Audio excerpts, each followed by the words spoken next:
Оживленная дорога, экипажи ДПС с включенными проблесковыми маячками и один за другим нарушающие правила водители. Так начинается сегодняшний рейд безопасности. Пешеходов на зебре автолюбители просто игнорируют. А вот инспекторы, наоборот, не оставляют такое поведение без внимания.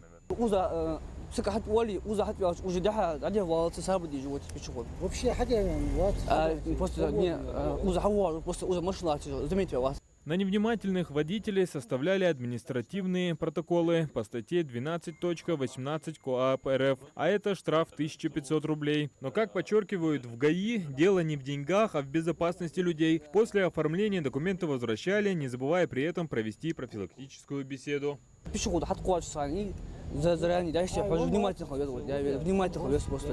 Статистика в республике в этом году тревожная. Цифры говорят сами за себя. 40 ДТП с пешеходами, 10 человек погибло, 30 получили травмы, 14 наездов на несовершеннолетних, 1 ребенок погиб. Цель у нас рейдовых мероприятий – это у нас обеспечение безопасности дорожного движения. У нас за последние 3 месяца участились наезды на пешеходов, поэтому у нас проводятся рейдовые мероприятия, направленные на это. А также мы пресекаем любые правонарушения касаемо дорожного движения. А также хотелось бы напомнить нашим водителям, чтобы они были аккуратнее на дорогах, потому что сейчас погода резко меняется, туман особенно. Что касаемо пешеходов, у меня большая просьба, точнее у госавтоинспекции города Назрань просьба всех пешеходам быть бдительными, когда переходят дорогу, особенно в туманную погоду. Местные жители подобные рейды поддерживают. Многие автолюбители жалуются на общую дорожную обстановку в республике, отмечая, что водителей-нарушителей стало слишком много и их нужно строже наказывать.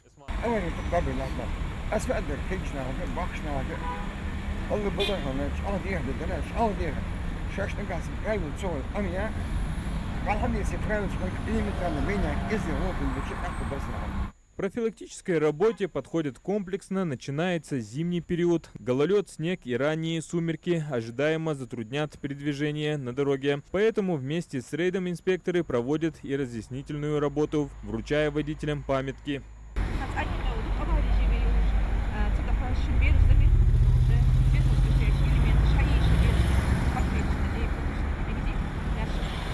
Таким образом, сегодняшний рейд – это не разовая акция, а часть системной работы. Сотрудники госавтоинспекции напоминают, безопасность – это общее дело. Водителям и пешеходам нужно быть внимательнее, а главное – проявлять взаимное уважение на дорогах. Только так можно минимизировать количество ДТП. Адам Гулоев, Султан Магушков, Магаз 24.